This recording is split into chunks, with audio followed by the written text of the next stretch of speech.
Assalamualaikum warahmatullahi wabarakatuh. Auzubillahi minasyaitonirrajim. Bismillahirrahmanirrahim. Wa khalaqnakum azwaja. Kami menciptakan kamu berpasang-pasangan. Allah mengatakan di dalam surat An-Naba, itu tentang berita yang besar tentang hari kiamat, sehingga kaum kafir Quraisy mereka saling bertanya-tanya apakah benar apa yang dikatakan oleh Rasulullah tentang kiamat, tentang hari yang besar itu.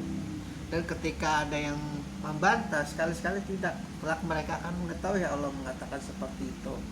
Sampai 2 kali Allah mengatakan seperti itu, dan dia memberikan hujah bahwa bumi itu adalah hamparan dan gunung sebagai pasak. Lalu kemudian hamparan bumi itu dan gunung-gunung itu yang sehingga bumi itu sulit untuk bergeser, pun kalau bergeser jangka waktunya bisa ratusan, ribuan, hingga jutaan tahun. Lalu kami menciptakan kamu berpasang-pasangan di dalamnya. Berpasang-pasangan di sini bukan dalam hal konteks yang negatif, tapi konteks yang positif. Salah satunya tidak ada yang negatif. Perempuan dan laki-laki itu sama, adalah bentuknya positif. Dalam rangka untuk menyembah Allah, dalam rangka untuk menjadi hamba Allah, dalam rangka untuk menjadi pecinta Allah. Berpasang-pasangan di sini bukan artinya itu adalah seperti senang dan sedih, suka dan duka, gembira dan lara, bukan. Kami menciptakan kamu berpasang-pasangan adalah pria dan wanita, sejajar, seimbang. Bagaimana kesepiannya Adam ketika karena ada beberapa cerita yang berbeda, dan ini kita ambil di salah satunya adalah Adam duluan yang tercipta.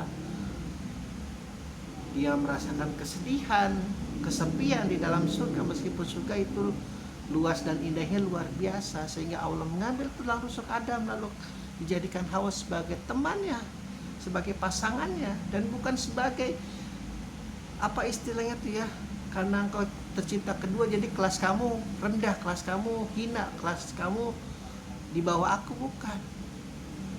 Pun di dalam beberapa tafsir, terutama banyak yang dari Syiah, adalah mempercayakan bahwa Adam dan Hawa itu diciptakan secara bersamaan.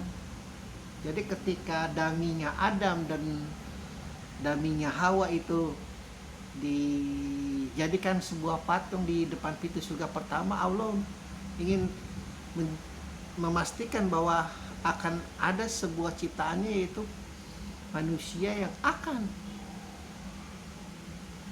memberikan pengetahuan kepada para malaikat tentang apa yang tidak mereka ketahui.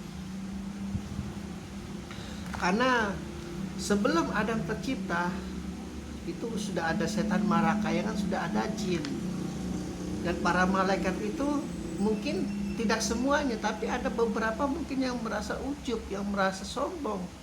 Aku diciptakan Allah dari cahaya yang suci, yang sehingga mungkin kedudukannya paling tinggi di antara yang lain. Makanya Allah mengatakan ketika ada seorang malaikat, untuk apa engkau menciptakan manusia? Itu jin kerjaannya berantem melulu, nanti manusia juga sama kerjanya, akan menumpahkan darah. Terus engkau tidak tahu apa yang aku ketahui, engkau tidak mengerti apa yang aku mengerti, dan engkau tidak paham apa yang aku paham. Sehingga akhirnya terbuka akal mereka ketika Adam tercipta. Oh, ternyata alam semesta seperti ini, debu, pasir, bumi, seluruh. Adam itu menjadi dosen lah, satu-satunya dosen yang tercipta untuk para malaikat, yang sehingga sebagai seorang guru mungkin Allah memberi sebuah perintah, yang kau sujudlah sebagai tanda penghormatan, bukan sujud sebagai tanda penghambaan. Kalau satu-satunya kau tempat menghamba adalah kepada aku, kepada Allah, sebagai penghormatan. Karena apa yang menjadi sunnah Adam itu juga di kerajaan-kerajaan, apalagi di kerajaan Jawa, apalagi di kerajaan yang Asia, itu banyak sekali. Ketika seorang rakyat jelata, seorang menteri atau seorang bulu balang ingin bertemu dengan raja, kan itu menyembah. Apakah dia penyembahnya itu, apakah dia sebagai hamba kepada Tuhan? Ya tidak, sebagai bentuk penghormatan, tradisi. pun begitu. Allah memerintahkan, namun penghormatan ini tidak disetujui oleh iblis. Iblis sangat murka, sangat dengki. Karena setelah dia bergaul selama ini dengan Adam dan Hawa, banyak sekali kelemahan mereka berdua. Begitu, bagaimana mungkin makhluk yang lemah disembah atau diberi penghormatan kepada makhluk yang tertinggi. Dan sekarang kan memang sudah terbukti, banyak sekali kita melihat manusia yang ya biasa-biasa saja, tidak terlalu tampan, tidak terlalu pintar, tidak terlalu kaya, namun begitu dihormati, begitu disegani, aura kepemimpinannya keluar.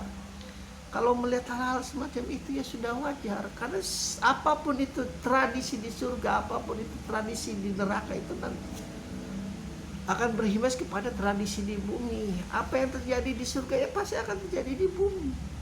Apa yang telah nenek moyang kita lakukan dahulu, baik itu kekacauannya, baik itu kelurusannya, baik itu bejatnya, baik itu solehnya, ya akan terus turun temurun menjadi suatu hal yang lazim. Maka kita beruntung sekarang mempunyai teknologi di mana kita bisa merekam, di mana kita bisa menyimpan data-data, sehingga manusia tidak mudah lupa. Karena sekali lagi itu manusia itu paling mudah lupa, apalagi ketika dimakan usia sedikit demi sedikit. Semakin tua semakin lemah, semakin seperti anak kecil, semakin seperti bayi. Kita butuh itu untuk mengingat memori sejarah, agar sejarah-sejarah itu ya meskipun tidak 100% benar, tidak 100% lurus, tidak 100% sesuai dengan kenyataan, minimal tidak terlalu jauh melencengnya, tidak terlalu jauh fitnahnya. Kembali dikatakan kepada wa khalaqnakum azwaja, kami menciptakan kamu berpasang-pasangan manusia. Ya, di hamparan bumi ini dengan gunung-gunung, dengan keindahan segala alam semesta ini, berpasang-pasangan. Sekali lagi dalam konteks ini adalah konteks yang tidak ada negatifnya, berpasang-pasangan, sama-sama positif. Laki-laki dan perempuan itu sama. Ruh itu tidak berkelamin. Sekali lagi dikatakan ruh itu tidak berkelamin. Ruh yang di dalam diri Muhammad, ruh yang di dalam diri Khadijah itu tidak berkelamin perempuan dan tidak berkelamin laki-laki. Yang menentukan kelamin mereka adalah ketika mereka masuk ke dalam tubuhnya, ketika mereka masuk ke dalam jasadnya. Jadi ruh itu pada dasarnya seimbang, sama. Wallahu alam. Mungkin ada yang berpendapat lainnya, nggak masalah. Ruh itu tidak berkelamin. Jadi ketika Allah mengatakan kami menciptakan kamu berpasang-pasangan, artinya yang perempuan tidak lebih rendah dari laki-laki, yang laki-laki pun tidak lebih rendah dari perempuan. Ya, ruh itu sejajar, namun ketika terjadi di dalam jasad, terjadi di dalam tubuh itu, ada yang namanya hukum manusia, ada yang namanya tata tertib manusia, etika manusia, moral manusia. Di dalamnya itulah baru kita harus mengikuti aturan main. Ketika ada beberapa hal yang mengharuskan perempuan di bawah laki-laki, di mana dalam sebuah keluarga, di sebuah rumah tangga, seburuk apapun itu laki-laki, dia tetap adalah imammu. Sepintar apapun perempuan itu, secerdas apapun, selevel Khadijah pun yang memberi nafkah kepada Muhammad, ya, dia tetap adalah makmum di dalam rumah tangga. Tidak boleh membantah, tidak boleh menghardik, tidak boleh. Ya seperti itulah pada dasarnya perempuan bagaimana mengabdi kepada laki-laki, kepada suaminya, tentu yang baik-baik.